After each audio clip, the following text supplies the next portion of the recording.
I did something for this video that I really didn't want to do. I downloaded and installed a live service game. But not just one, I installed as many live service multiplayer games as I could fit into my poor PlayStation 5 storage, just so I can tell you all about the time-wasting red flags. And because it's a bit ironic to have a long video talking about not wasting your time, here is what we'll be covering. Dailies, weeklies, battle pass, cosmetics, coins, prestige, gacha mechanics, and how these games are basically gambling with extra steps. Drop a like if you enjoyed knowing what the video is about ahead of time. Skip to the chapter you're interested in hearing about. I personally haven't played any of these games seriously for almost 2 years now. I used to spend hundreds and thousands of hours into these time sinks, but I'm a changed man. I saw the light. And now I get to play and beat a new game every single week instead of being mad at the same one for the whole year. I moved away from the grind that wastes my time to explore all the single player games I've been missing out on over the years. If you're new here, hi, Olive Ocelot. We focus on short games that respect your time. So this video will be completely the opposite. This is going to be all the red flags that don't respect your time. Features that are way too common in so many free-to-play games. Now, this is technically part 2 of this series. Not respecting your time is not an issue that solely affects multiplayer gamers. Last week, we talked about all of the red flags in single-player games. Things to look out for that will make the game way longer than it needs to be. But for this video, we're talking specifically about multiplayer and live service games. Publishers know what kind of buzzwords will catch attention, and these terms do sound great for shareholders. They sound exciting and futuristic, but underneath all the hype, a lot of it is just code for, we want you to spend as much time in our game as possible because we got lots of things to sell to you. So before we get into the nitty-gritty, let's tackle the umbrella term first. Live service, or games as a service. Ever since Fortnite made a few billion, so many studios have shifted their entire focus, closing beloved studios in the process, to chase that Fortnite pie, the never-ending live service model, which is free on the surface, but requires you to either spend lots of your valuable leisure hours getting an item, or spending your actual dollars trying to catch up. The term live service implies that this game will never end. There's only a few ways you're gonna stop playing this game. If your friends stop playing this game and have moved on to something more shiny, if the devs have changed too much of the game, or if the devs have abandoned the game. Skill-based matchmaking. If you add Battle Pass and live service to the word gaming, you get gambling. Gaming is just 2 letters away from gambling. And almost every single live service game has skill-based matchmaking. On the surface, skill-based matchmaking seems like a good thing. Make the game fun by only playing against people of your skill level. Online games these days are often frustrating because it honestly does feel like gambling. But it's not always money. It tricks you with artificially earned dopamine. Have you ever spent hours and hours and had like 18 bad matches and only 3 good ones? That's because skill-based matchmaking is doing its thing. You start the game and it puts you in a lobby with 12-year-olds. You win your first match and you feel good about yourself and you want to play some more. And then you start losing. But for you, there's still that air of confidence you had from that first match. I'm actually good at this game. So you play another and another. Then you play until you run out of patience and you're just about to rage quit and then you win again.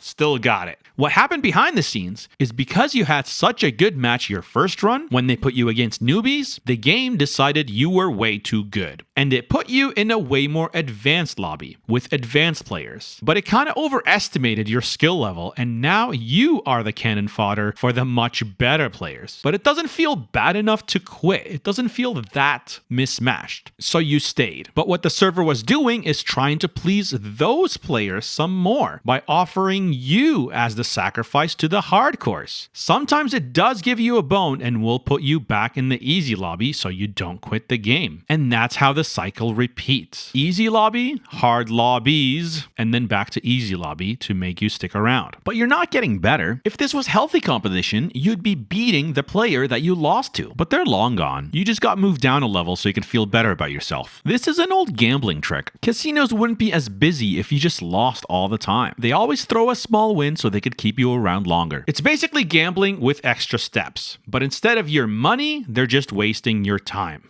Dailies and weeklies. If you boot up a modern game and the first thing you see is a pop-up that says, you have 48 hours to finish this, or you have 1 week to get this many kills, that, my friend, is a time waster. That's a red flag. You're only playing the game because you're being told to. Sometimes this is as simple as a login streak. You have to play every single day or you ruin your streak. Sometimes it's a double XP weekend or a timed XP bonus. If you play during these hours, you won't have to play as long. You don't have to do this. Don't let FOMO dictate how you spend your leisure hours. Just play the game because it's fun, not because you're being told how to play the game. Battle passes. Now, what would motivate someone to play every single day when they don't even want to? The answer is battle passes. These are seasonal reward systems built on top of the game, like a progression bar. You earn rewards as you reach higher levels. You gain points naturally through playing and you progress through the battle pass. The higher level you get, the more things unlock. Things like cosmetics, skins, emotes, weapon designs, sometimes even coins. These coins you can save up to buy, wait for it, the next season's battle pass. So it sort of pays for itself. It's a progression ladder. The catch though is it's time limited. If you don't finish grinding the battle pass before it ends, you don't get the shiny thing at the end. And if you give up on the battle pass, next season you have to pay for the battle pass with real money. So one of the ways to finish the battle pass faster and gain XP quicker is to do these dailies and weeklies. These are time sinks that are just chores in disguise, motivated entirely by the fear of missing out. The fun, totally optional. If you don't want to waste so much time, well, guess what? You can use real money next year. Battle passes,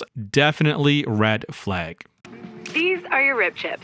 Coins. While we're on the topic of battle passes, it's only natural that we talk about in-game currency. I'm going to keep this one a bit short. If you boot up a game and it has 3 different currencies, or any in-game currency for that matter, this game will waste your time. If it has a store, it will waste your time. Because in order to make the game more accessible, the devs have to even the playing field by giving both type of players a chance to get the same item. The people who have some extra money and the people who have lots of extra time. I personally never understood buying virtual items with real money, but when you start to compare how many hours it would take to get that $5 item, you'll realize why people do it. If you spent the same amount of hours working an actual job instead of grinding for that item, you'd have hundreds of real-world dollars. So $5 seems trivial in comparison. Coins take advantage of the time rich. In-game currency is a huge red flag. File size and the Gigabyte tax. We should have done this first because it's chronologically the first, but it's less exciting. Before we even play the game, we have to download the game. These games are huge. The file sizes are enormous. To ensure a seamless multiplayer experience and to make sure the store works correctly, oftentimes everything in the store is preloaded. You must have access to all the cosmetic assets regardless of if you own them or not. It's not all about you. If you see a player with a rare skin, the game doesn't pause to download that skin to make sure your current game runs smoothly. It's already sitting on your hard drive. The average PlayStation 5 only has about 800 gigs on its solid state drive. Only around 600 of that is even usable, after accounting for the operating system and essential files. Titles like Call of Duty Warzone balloon up to 150 gigabytes and more. So if you weren't fortunate enough to grab an SSD expansion before the price hike, you have to delete a game every time you install one of these games. These huge games and file sizes are made for the people who actually spend money. You're just a freeloader to them. This is the Gigabyte tax. It is a red flag in these games. Not only does it reward the player who buys cosmetics by making the file size big for him, but also it reduces the chances that you'll try the competition because you simply don't have room to install another game. So the first red flag you see before you even download the game is the file size of the game. Now, what happens when you actually download and install it? Do you just press start to start the game? No, you get this, the end user license agreement. Contracts and contracts that nobody bothers to read. The more contracts, the bigger the red flag. This is what you're signing up for. Literally. I mean, it's a contract. Now you're finally ready to play. So you click on it and create or link existing 2K account. Come on, man. I just want to play the game. Why are you asking for my email? If a game asks you to make a new account and read a few contracts, fact, there's going to be a lot of red flags coming up for you. The maze of menus. If the Gigabyte tax is the physical cost of the live service model, the cluttered menu is the psychological one. The home screen looks less like a lobby and more like Vegas. Neon signs, flashy sales, and cosmetics. Limited time offers, rotating item shops, all distracting me from actually playing the game. The menu is a maze. I just booted up Fortnite for the first time since before Endgame even came out. It felt more like browsing Netflix than trying to play a game.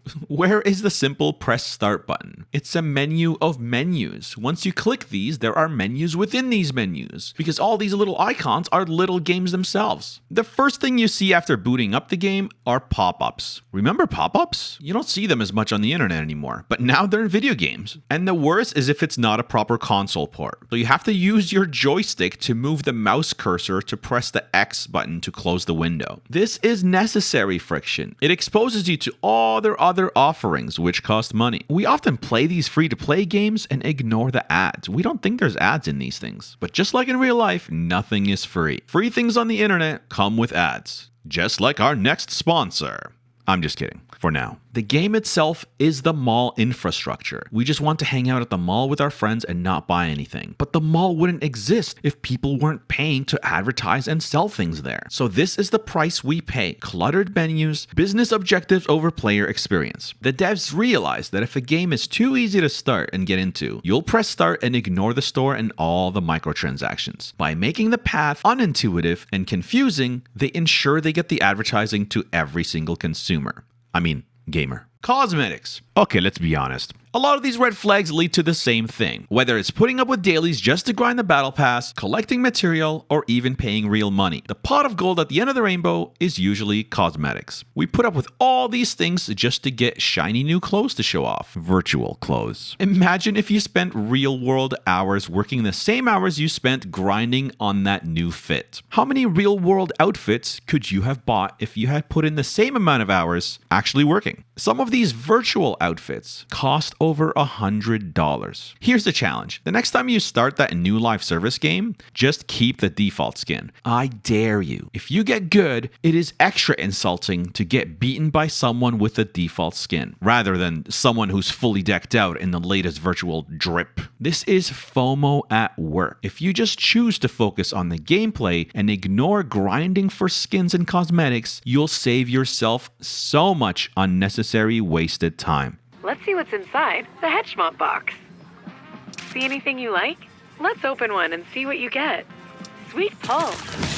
I've got something else to show you, though. The gacha mechanics. This right here is legit gambling, to a point that it is banned in certain countries. These are called microtransactions. You buy or earn packs, but you don't know what's inside the packs. So you open them up and you hope there's something good in the one you got. It's kind of like opening up Pokemon cards and just wishing for the best. There's usually something in the game that is packaged that you have to open up. It's totally randomly generated, meaning that even if you worked hard for it, there is no guarantee that you're going to get what you want. So you can choose to pay with real money for more packs to open, hoping for the best, because it's really addictive opening packs. Or if you don't have real money, you guessed it, you can spend a lot of extra time grinding. You can pay through time, which means this is a legit waste of time red flag. Prestige systems. Prestige is a unique term in online games. Guess what happens when you max out all your stats, get the battle pass, and upgrade all your weapons to the max level? Is it over? Can you take a break? No! You have to do it all over again from scratch. But in return, you get a shiny badge called Prestige. I'm a Prestige level, look at me. It's a super lazy way to keep players hooked for much longer than necessary and not even have to give them any new content. It gives the time wasters something to do and a shiny little trinket to show everyone else what a time waster they were. Prestige systems waste time by their designs. They take everything you've worked hard for and erase it just for bragging rights somehow. If that's not a time waster, I don't know what is.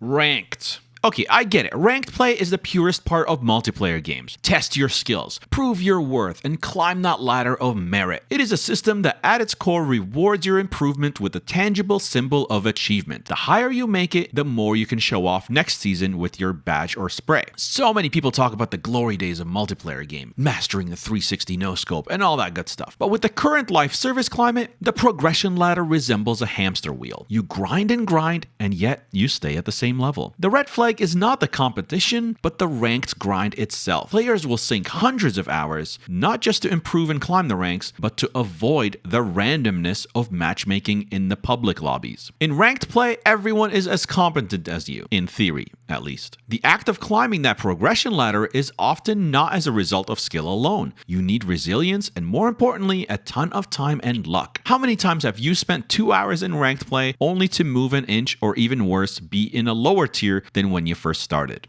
Sometimes you're matched with players much higher than you who are on the road to climb back up from where they came. And other times you realize your teammate was clearly carried to this rank and doesn't deserve to be here because they don't pull their weight or make rookie mistakes. Some people love the grind and the challenge, but we can't deny that the mid-season ranked reset is a huge waste of everyone's time. You worked hard getting to Diamond. Well, do it all over again and you get this shiny badge. It's a psychological trick that deliberately devalues every hour you've invested to get to this point. Rank reset often has a timer associated with it as well. Climbing the ranks is hard enough, but now you have to get it done in less than 2 days. A player who has reached their goal might be satisfied and will switch to a different game. So a ranked reset makes sure that doesn't happen by forcing you to invest more time doing the same thing all over again. Waste of time, red flag. RNG. We already talked about RNG in the single player games video, but it is much, much worse here in multiplayer games. Because they want you to grind, especially if you're refusing to pay for it. You see, it's unfair to have an advantage with your wallet. The pay-to-win system is looked down upon, and devs don't want to be caught pleasing the whales. So instead, they make sure that anything you can buy, you can technically work for. Take the First Descendant, for example. It has transparent RNG, telling you exactly the percentages needed. Something like 10% doesn't seem bad at first. You just have to do this 5-minute mission 10 times to get that item. But in order to open the item, you need to defeat a boss. But wait, that's not all. You also need this other item that has a 3% probability of dropping. Next thing you know, you are repeating the same exact mission, I kid you not, 100 times. And on top of all this, there's still no guarantee of getting the item you want. It is the scam of scams. Cooldown timer. Okay, this one is not just a red flag, but a sin. I'm not talking about a cooldown timer on an ability, like, 5-second cooldown on magic. No, that's a core gameplay mechanic designed to balance combat. Otherwise, you'd just be spamming it way too much. I'm talking about real-world timers that gate your progress for hours and even days. So remember when we talked about RNG and getting those 4 items? Well, guess what happens when you finally get all those 4 items? After spending hours grinding for the right material, maybe days even, you go to put it all together to craft that thing that you've been working on all week, and instead of instant satisfaction of a job well done, you get the worst message you've ever seen in a video game. Time until completion, 16 hours. Remember when we talked about dailies and streaks? Well, this is another way to make sure that you play tomorrow. It's a cheap trick to keep the active daily user numbers looking healthy, but they choose to do this by forcing you to wait until tomorrow. The primary reason is monetization. Like always, cooldown timers are annoying on purpose so you can pay money to skip them. If you thought 12 hours wasn't that bad, some of these are 72 hours or even longer. These timers are not there just to make you wait, because let's be honest, are you going to turn off a game and come back tomorrow in 16 hours? No, you're not ready yet, so you'll play an hour after you put it in the oven and log in an hour before it's ready tomorrow. Countdown timers prey on your impatience and devalue the time you've already spent. Huge red flag. Artificial pay to win. Pay to win was a big no-no and it got a lot of players real mad. We can't have someone have the best weapon in the game just because they have the biggest wallet. So pay to win nowadays is a little bit hidden. It has evolved. So instead of paying money to get ahead, it's made the non-playing experience more tedious. The game's progression system has been designed to be frustratingly slow if you aren't paying real money. So if you're grinding for the same item that can't be bought, they try to make it fair to everybody. But what you can buy is double XP daily bonuses and things like that, which make the grind a little bit less tedious. The items you purchase isn't more powerful or better than what the free player can learn, but rather it's a time-saving convenience that bypasses the intentionally miserable grind. The same concept can be seen in even single-player games. You ever wonder what the point of a store is in Ubisoft games? I get showing off your cosmetics and emotes to your friends you play with online, but who is actually paying real-world money for cosmetics for a single-player game? Well, in games like Assassin's Creed Odyssey, which is quite the grind in itself and seems never-ending, in the store, you can pay for XP boosts and resource packs. So you have a choice. You can spend an unreasonable amount of time doing repetitive Ubisoft tasks and chores, or spend real money to make the game feel like it was originally supposed to. And you're gonna love this. Guess what this section is called? Time Savers. Yes, there is an entire tab called Time Savers. They're not even trying to hide it. This has been a plague in the modern gaming landscape. All the forced time wasting and the manipulative gambling tactics are a newer phenomenon. We already had a system that was working in the golden age of online multiplayer. Back in the early days of online gaming, there were these things called joinable servers. When you booted a game, you got to choose which server to play on. The great thing about choosing your own server versus having one chosen for you was not only the benefits of the ping and locality of it, but the people who played on these servers. Each multiplayer session was a hangout with the same people, even if you didn't know the people personally. You got to play with the same people day in, day out, and got familiar with all the fun characters and jokesters. It was like being a regular at a bar. This created such a great community for gamers. At the time, we were transitioning away from couch co-op games and LAN parties. These servers were the perfect next step. I'm not talking about parties and group chats we have today with people we know. I'm talking about making new online friends, or just being the fly on the wall to some hilarious conversations, pranks, and general hijinks. Choosing your own server was such a big part of the community building in early online multiplayer games. As soon as they removed that choice, more and more people became much more toxic as they became more anonymous. The evolution of video game monetization, as we have explored through the lenses of FOMO, artificial pay-to-win, and aggressive notifications and pop-ups, reveals a fundamental shift in how the industry has evolved. It's evolving backwards. The very concept of free has been shown to be not a gift, but a strategic invitation to an economy where your time and attention is the main currency. That is, if you don't count the in-game currency. These games are designed to convert your frustration into revenue. When the gameplay doesn't give you dopamine or is making you feel real bad, the in-store purchases are always there for free dopamine. I went to a kid's birthday recently and he was gifted so much Roblox bucks that he could have bought an entire PS4. And the look on that kid's face when he started spending that money on in-game items let me know how cooked we are. How cooked the younger generation is going to be. The bond of trust between the player and the developer has been replaced by a transactional one that's been forced by the publishers and the suits. It's not always the devs' fault or intentions. They want to create a game that people will want to play. But the suits force them to create problems for which the solution is to spend more time or to spend real-world money. The cost of free is the devaluing of your time. Everything has become a chore. The best time-saving strategy you're going to hear in this whole video is just to close the game. Walk away from the grind. As you get older, your leisure time will shrink and your gaming time is the first to go as you will tack on more responsibilities. So I hope this video has taught you what to look out for. I know all these terms were obvious, but I hope this video sheds some light on some of the behind the scenes motivations for why things are the way they are these days. After all, none of these things would exist if they didn't work. There wouldn't be battle passes and coins in stores if people didn't actually pay for them with real money. We live in an amazing time where we have access to so many games that we can play for free. So many free games making billions of dollars. The lesson to be learned is as simple as this. If you're tired of all the red flags that we went over in this video, and you're not happy with the way the industry is going, spending way too much effort and money on live service games, then simply stop playing live service games. That's it. The burden now falls on us, the gamers, the players. We have to start recognizing these patterns, begin to value our time, and support the games and devs that respect us and our time. I hope you enjoyed the video. Subscribe for more similar content, and until next time, be a friend, and I'll see you again.